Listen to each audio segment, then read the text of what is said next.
After I transitioned from the military, I joined the CIA. Now I conduct strategic operations and intelligence activities globally as a Directorate of Operations Officer. Keep serving our nation. Visit cia.gov/careers to apply. Tune into the Ripple Effect podcast from the Wharton School. Discover insights from top professors that can create ripples of change in your career and life. Don't miss out. Start listening now. Ladies and gentlemen, thank you for listening. Thank you for downloading. And thank you for subscribing to the latest edition of the 12 Kyle podcast. I am your boy, 12 Kyle. Man, check this out.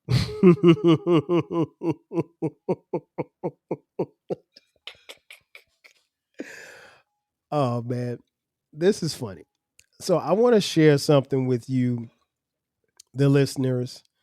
Well, I guess I probably should ask first, have you ever been catfished? Now, I would assume that most of you have not been catfished. But some of you may have. And if you're not sure what being catfished is when you're led to believe that someone that you may or may not be interested in, or maybe get to be cool with, is one thing or one person, and then you find out later that they aren't who they said they were or portrayed themselves to be. This happened to quite a few of us back in the day. And I want to share this story with you. And I'm only sharing this story because, there's only a select few people, and they may not even hear this podcast, but there's only a select few people who remember this story because it happened 15 years ago. And the only reason why I know it happened 15 years ago is because I blogged. Well, one, I lived it.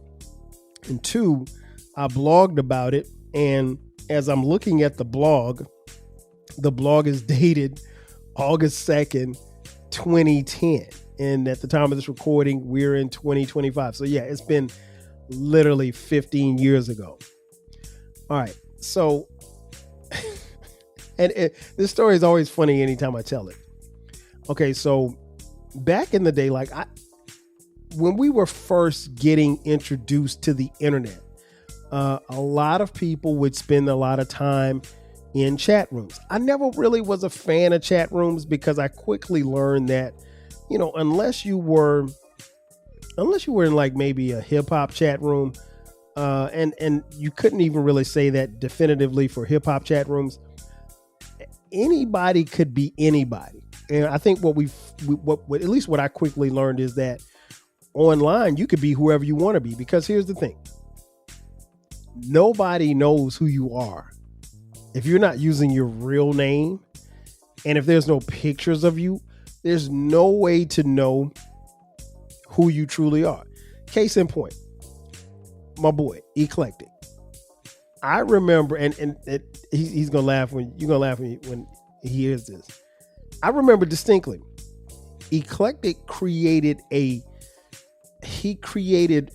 how can I put this? He created a website, and it had these different chat rooms and everything. I mean, it was a huge thing. And I can't tell you how many people I got to know, and then some eventually meet physically because we met in Eclectic's on his website, in these rooms. There would be like a sports room, a music room. We talk hip hop, and it was this community of people, right? But I distinctly remember, for a long time, and then Eclectic, he moved after he, I guess, moved the website. He started doing podcasting, and you would hear a voice. I mean, obviously podcast, but unless you had worked with him or something like that, nobody knew what he looked like. And I distinctly remember, even when he would blog, he would say these things, and people weren't really sure if he was a real person. I thought he was a robot or something. And this was 2008, 2009. I didn't know the guy. And obviously, got to know him, and he's somebody I consider to be a friend. And we've done thousands of episodes. And, you know, a couple of years ago, he made it to Atlanta and we hung out and I got a chance to see what he looks like because up until that time, I had never seen the dude. Obviously he'd seen me before. And he looks like an eclectic. So anyway, long story short, you know, so even in that community that he built, we got to know each other. And some people had profile pictures, some people didn't. Like Eclectic's profile picture was a bald man with his head down. So only thing you could see was the top of his head. And so you really didn't know if it was him or LL Cool J. So, but anyway, long story short, but I mentioned my blog and I still have this blog to this day. I started the blog, I want to say in 2007. I really don't blog anymore. I just post, you know, my episodes there now. Every now and then I'll get the itch to type something up and write something or what have you. But what happened was that we had our own little community in our blog community. And it was, I don't know, man, maybe about 20 of us. And we were all really cool and really fly with each other. And, you know, we got to know each other. And this was all virtually, but I mean, you know, some people had profile pictures, some people didn't. Some people would post pictures on their blogs, some people didn't. And what was interesting is you slowly but surely get to know people and you get a rapport, so forth and so on. Well, there was this young lady who I got to know virtually. I think I don't even remember how she popped up on the scene, but, you know, she came on the scene and she got to be cool with everybody. Her name was Reina. She started off in the comments. She would just go to people's blogs and comment. And like, it's kind of hard to explain, but like with our blog community, it was like I said, it was probably about 20 of us, maybe 25, if that. We would all like blog each day. And like, if Eclectic blogged, I'd go on his blog, comment, I'd blog that day, and then he'd come on my page and comment. And it was like, it was the first iteration of social media. And this was before Twitter started.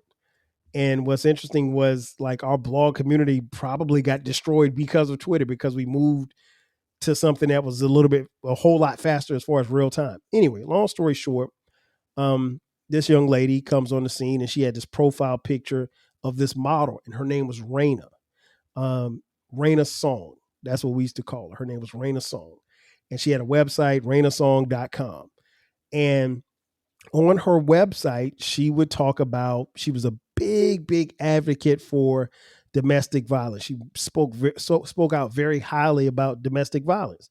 But the thing that was interesting and what was intriguing was when you would go to her website, you see these pictures of her. And again, she looked like a probably 25-year-old, 26-year-old, let's just say 28-year-old Dominican model. That's how she looked. Light skin, long hair, you know, nice body or what have you. And so, you know, particularly as men, we're visual creatures. So, you know, guys would be intrigued. So guys would be kind of, you know, in the comments shooting their shots or whatever like that. She was always nice. And, you know, but she was very nice, but still somewhat of a mystery. And like I said, over probably about a 2-year period, she and I got to be pretty cool. And we exchanged numbers. So back then, when you exchange numbers, you would get someone's number, but we would communicate via BlackBerry Messenger. Shout out to the BlackBerry Messenger. Man, Blackberries was the joint. I wasn't always team iPhone. Blackberries was the joint. But yeah, you know, I had, and a lot of us were on BlackBerry Messenger. So when we weren't blogging, we would be, you know, in group chats and stuff. It was our first set of group chats. And again, we would frequent her blog. She would frequent my blog. And then I remember, as many of you know, I had a radio show called the 12 Radio Show. And I started that in January of 2010. And the 12 Radio Show was a live show that I did every Wednesday on Blog Talk Radio for 2 hours. It'd be a call-in show where you could call in.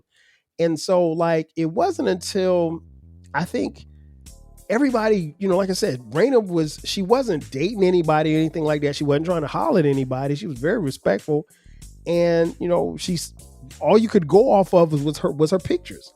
And so it was like, okay, you know, Reina's cool or whatever. And I think for a lot of guys, and I think they're probably a little bit happy to be talking to a beautiful woman like this, and a beautiful woman who's down to earth. And so, and I'm only just, I'm speculating at this point. I wasn't interested because obviously I was married. Still am married. Nonetheless, Reina Song was cool. She was cool. She was a good looking woman. She was cool. And so, friendships developed. She became really, really close with some of us. And, we got to know a little bit about her background. She told us she was a model.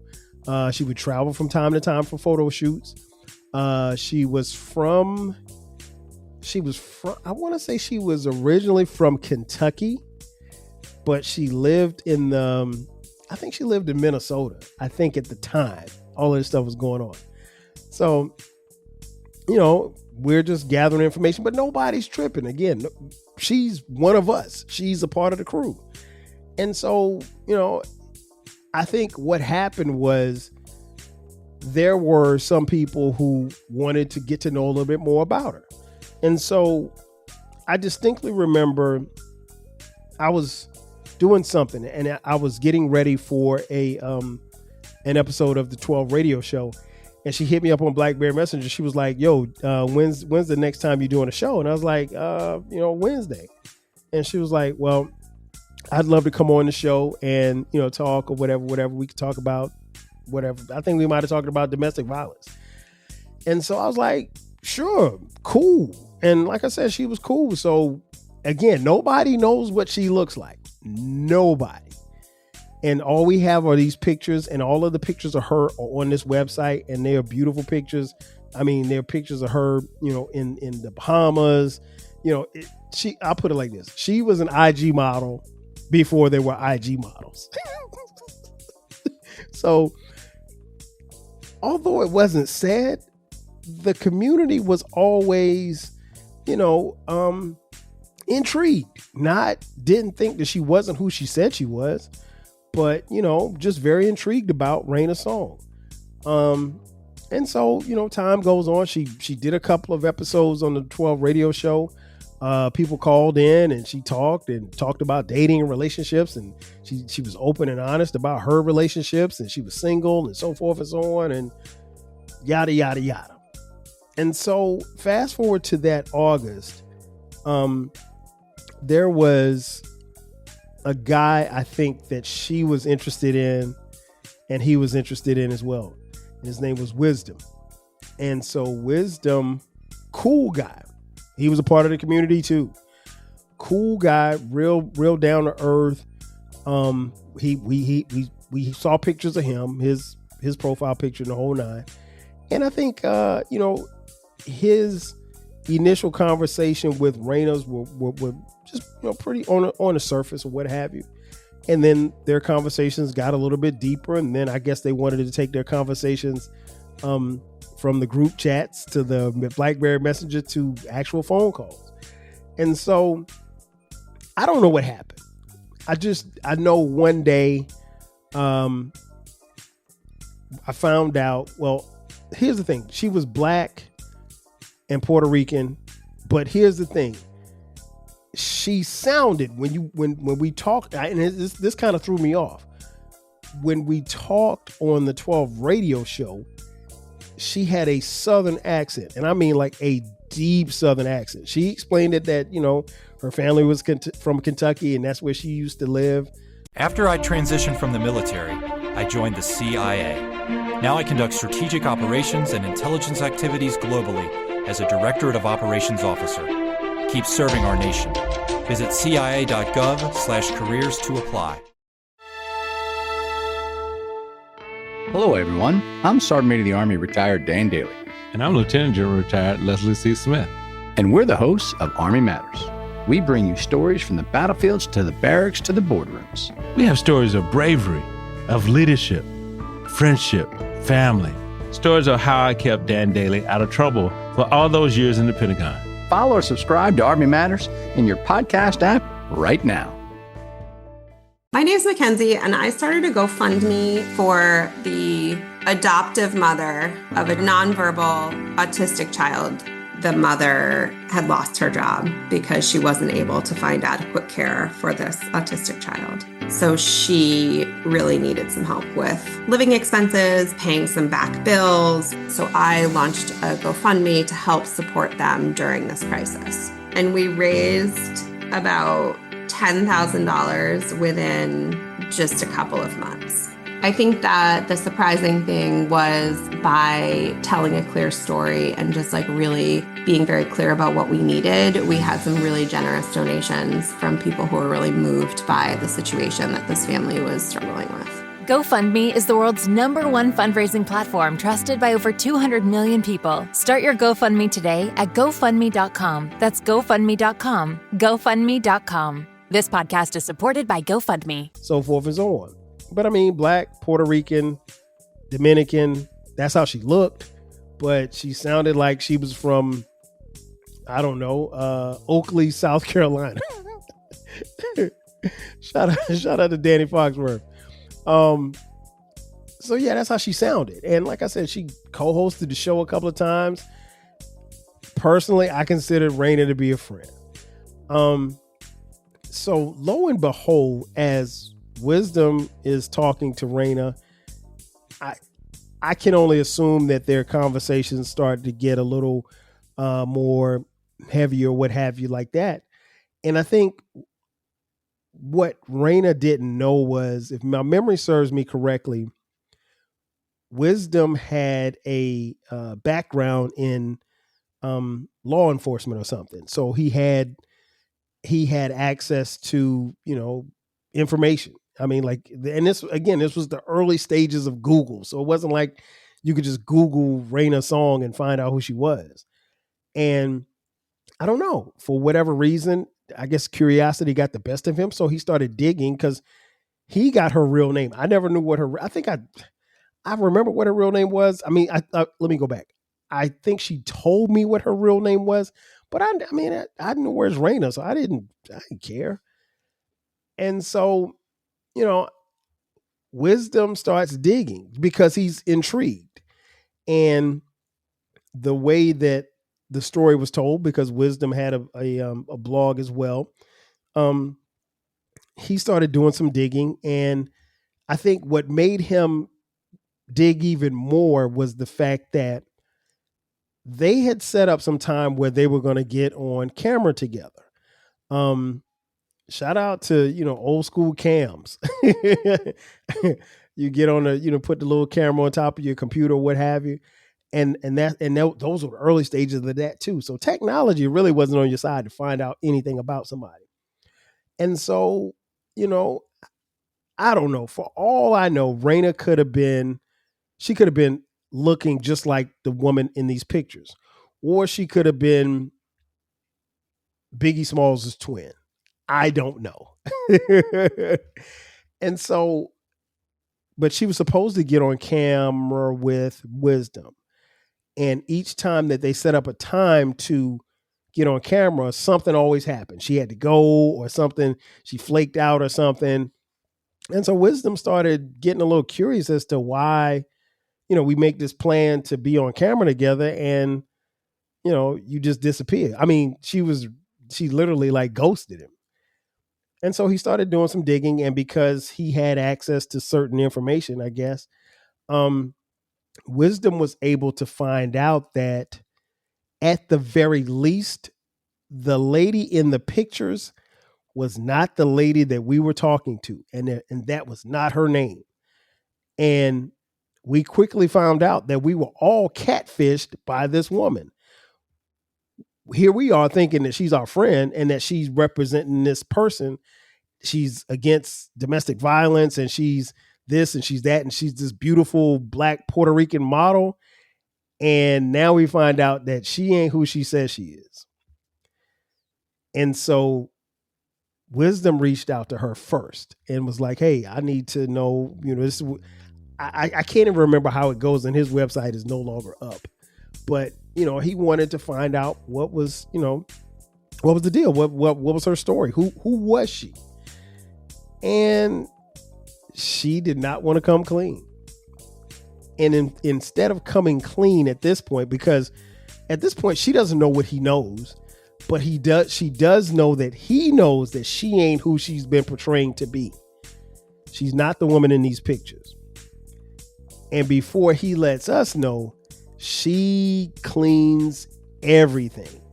She takes down the website. She disables her Twitter profile, all of this stuff.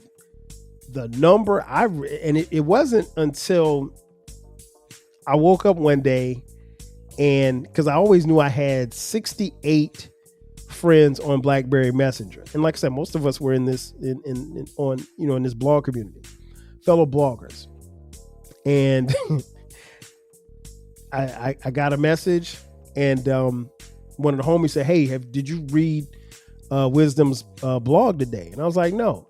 And I went, and for some reason I was on BlackBerry Messenger, and I noticed that I had 67 friends instead of 68. And I was like, "Oh, somebody leave and go to iPhone?" Didn't make much of it. So the homie said, "Hey, go check out Wisdom's blog." And so Wisdom in the blog explains everything of how he went through step by step in uncovering this as what we now know as being catfished. Now, I don't think Wisdom was like falling in love with her, but he was kicking it. At least from what I can remember, he was kicking it with her.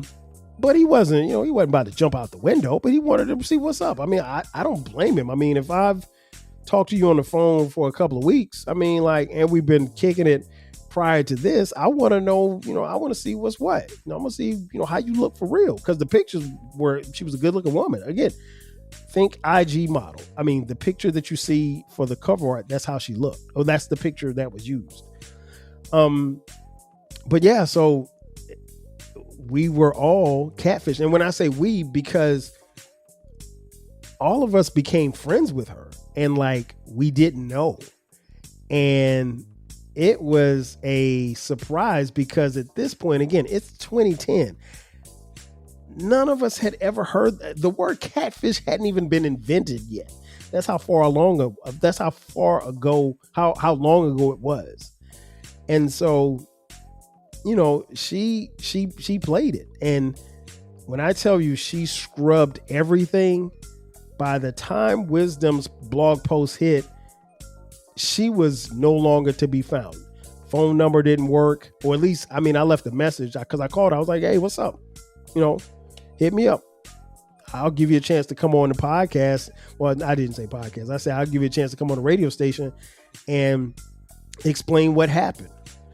And I don't know. It was nobody, at least to my knowledge, from that point on, nobody ever heard a word from Reina Song again. And I'll read to you what I wrote on my blog, amongst other things. Once I found out that Reina was fake, I was tempted to call her on her cell, since we had spoken by phone, to try to get to the bottom of it. Why would you lie? Why be somebody that you aren't? Keep it real. You think you have to be in a swimsuit? You think you have to be a swimsuit model for people to like you? Do you be you? That's it. The fact that she disappeared once Wisdom found out she wasn't who she was or is speaks volumes about who she is or could be. For all I know, Reina could be a 300-pound female Biggie Smalls lookalike. I don't think people care about that. I think people were really into the person. If you're cool with me, then you're cool. She was cool with me. Now, I don't know, because I'm loyal and I don't like fake. She's got my info. I'm sure she's reading this. She can get at me if she so chooses. And that was what I wrote. That was part of what I wrote on my blog. And it's funny reading some of the comments, because some of the people, that were friends of hers really, really, really were disappointed. Wisdom actually commented on the post. He said, "Good post, man." He said, "Pretty balanced." He said, "I think my blog speaks for itself. I'm not going to go into the details all over again. I will say that I spoke with Reina for about 4 months, and I probably learned more about her this past weekend when I was inundated with emails and DMs from everyone and their mama about their side of the story." Laugh out loud, which is cool. I'm just saying. Anyway, those who were in the know that I was feeling Reina for at least or who at least I thought she was. Even though I'm the cause of this, I'm ready to move on. And he said basically, his feelings was the reason why he poked a little bit more to try to find more information. And there was a couple other people that commented. Shout out to the homie, my boy Ezel. He said for the record, the picture was not enough to build an internet ship with. So he was kind of chastising. But I mean, Ezel and I have had conversations prior to that, because he had his doubts once he heard her talk. And so I think everybody, was just, some of us were a little disappointed. I wasn't hurt. I don't like fake people. So I was more bothered by the fact that I couldn't sniff out the fakeness, because I'm pretty good at sniffing out fakeness. In conclusion, it was a funny story, a sad story, but a funny story too. It was a cautionary tale for us. Technology really allowed her to be whoever she wanted to be, because she could put up pictures. She could put up that, on her website. She could advocate for domestic violence. I think she even had a fund for domestic violence victims. I think if memory serves me correct, you could donate to her. I don't know what she was doing with the money, and I don't know that people donated, but you could donate to her website. But it was real. It was real. And like I said, what was interesting was, we got catfished and we really didn't know it. And there was a huge fallout from our blogger community when she disappeared. And it was the talk. Reina Song was the talk for months. And I'll be honest, I over the years I've thought man, I wonder what happened to Reina Song. What is she up to?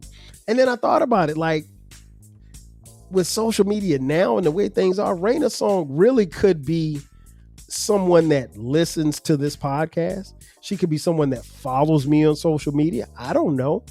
Maybe she's her real self now. Who knows? But for about 2 years, Reina Song was, cool in our little blog community. And, she catfished everybody. She had a guy really, really dig her. And the more and more he liked her, the more and more reason that gave him to, try to learn a little bit more about her when she balked. And his digging probably saved his heart. And it saved us quite a few jokes. And it also taught us a lesson. Find out who people are. If you have to dig a little bit, and if people are standoffish about who they are, that should be the biggest red flag right there. Ladies and gentlemen, that's going to do it for me. Thanks again for checking out this edition of the 12 Kyle podcast. Be sure to subscribe to the podcast. We drop new episodes every Thursday and every Sunday. Also, make sure that you check out our new baby. It's called the Rap Soul Podcast. It is the best music podcast that you've never heard. On that podcast, we talk about music and artists from the 80s, the 90s, and the 2000s when it comes to rap, hip hop, soul, and R&B. Simply put, folks, it's the best music podcast that you've never heard. So check it out. Also, if you'd like to contribute to the podcast financially, hit us up on Cash App, $TWELVEKYLE. Also, we have merch. Check us out. Click the description link in the box, and you can click the merch link in the description box, and there you can find 12 Kyle Podcast t-shirts, hoodies, as well as coffee mugs. Hey, man, we got it for the low. Ladies and gentlemen, that's going to do it for me. Thanks for checking out this edition of the 12 Kyle Podcast. I am your boy, 12 Kyle. I'll catch you guys next time. 5,000. Cheers. When you manage procurement for multiple facilities, every order matters. But when it's for a hospital system, they matter even more. Grainger gets it and knows there's no time for managing multiple suppliers and no room for shipping delays. That's why Grainger offers millions of products in fast, dependable delivery, so you can keep your facility stocked, safe, and running smoothly. Call 1-800-GRAINGER, click Grainger.com, or just stop by. Grainger, for the ones who get it done. If you work in university maintenance, Granger considers you an MVP because your playbook ensures your arena is always ready for tip-off. And Granger is your trusted partner, offering the products you need all in one place, from HVAC and plumbing supplies to lighting and more, and all delivered with plenty of time left on the clock, so your team always gets the win. Call 1-800-GRANGER, visit Granger.com, or just stop by. Granger, for the ones who get it done.